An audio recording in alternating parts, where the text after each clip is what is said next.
তুররাতুন নাসিহিন কিতাবের মধ্যে এবং নুজহাতুল মাজালিসের দ্বিতীয় খণ্ডের মধ্যে এই ওয়াকি এনেছেন। বলা হচ্ছে মুহাম্মদ নামের একজন ব্যক্তি তৎকালীন সময়ের মধ্যে 11 মাস ইবাদতের কোনো খবর নাই, নামাজের ধারে কাছে নাই, ইবাদতের ধারে কাছে নাই, কোনো আমল সে করতো না। কিন্তু মাহে রমজানুল মুবারক মাস যখন চলে আসতো সে আল্লাহর ইবাদতের মধ্যে এমন মশগুল হতো।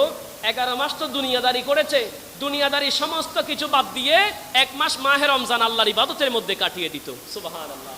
তো এমন ইবাদত করার কারণে শুধু সে ইবাদত করতো তা নয়, 11 মাস যেই নামাজগুলো পড়ে নাই সেই নামাজের কজাগুলো রমজানের মধ্যে আদায় করতে শুরু করতো।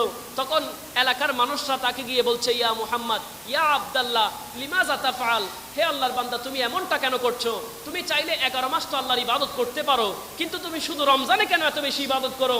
আবার রমজানে 11 মাসের কজা নামাজগুলো আদায় করো, এমনটা কেন করো? তখন ওই আল্লাহর বান্দা বলতে লাগলেন, ওগো আল্লাহর বান্দারা, তোমরা কি জানো না হাযা শাহরুর রাহমা, হাযা শাহরুম মুবারাকা, হাযা শাহরুত তাওবা, হাযা শাহরুল মাগফিরা।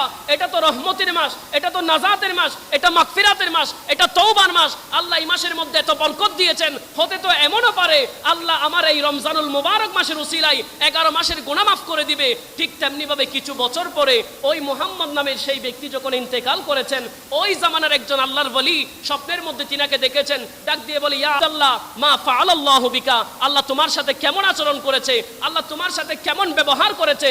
তখন সেই মুহাম্মদ নামের ব্যক্তিটা বলতে লাগলেন, ও আমার ভাই আমার, আমি মাহে রমজানুল মুবারক মাস 1 মাস ছাড়া অন্য 11 মাসের মধ্যে কখনো ইবাদত করি নাই, কিন্তু 11 মাস বাদ দিয়ে রমজানকে এত তাজিম করেছিলাম, মুহাব্বত করেছিলাম। রমজানের মুহাব্বতের কারণে, ভালোবাসার কারণে আল্লাহ আমার সারা জিন্দেগির গুনাহ মোচন করে আমার ঠিকানাকে আল্লাহ জান্নাত বানিয়ে দিয়েছেন। সুবহানাল্লাহ।